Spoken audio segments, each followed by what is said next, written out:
Bank of Canada announced another interest rate increase today, and it's going to mean a lot of pain for Canadian families. With the increase in interest rates, we know that many families are going to see an increase in their mortgage payments of over $1,000. $1,000 is not something that most Canadian families can afford to pay in addition to their budgets that they're dealing with right now.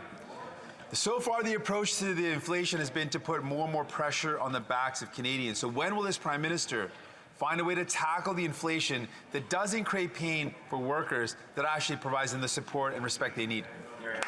The Honourable Minister for Tourism.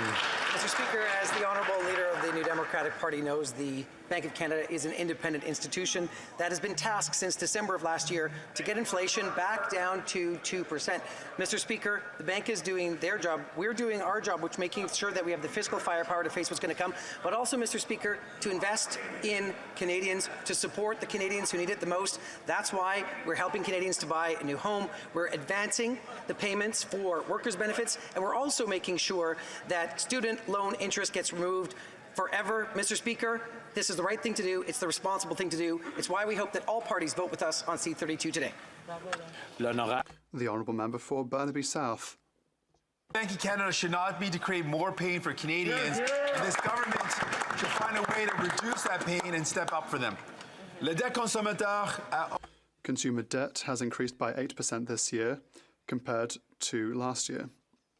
These are difficult times, and the fact that consumer debts are this high, this is because of interest rates, but also because of cost of living that is increasing.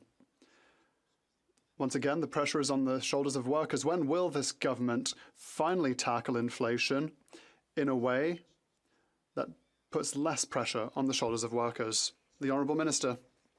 Mr. Speaker, we greatly respect the work of workers throughout the country in their aim to build a more prosperous Canada. Canadians are living difficult times in this global inflation crisis. That is the reason for which the Bank of Canada is arm's length and independent. They aim to reduce inflation to 2%. We want to make sure that Canadians have money in their pockets when they need it. That is the reason for which it is essential that every member in this House today votes for supports for Canadians and support us in voting for C-32. In Norfolk.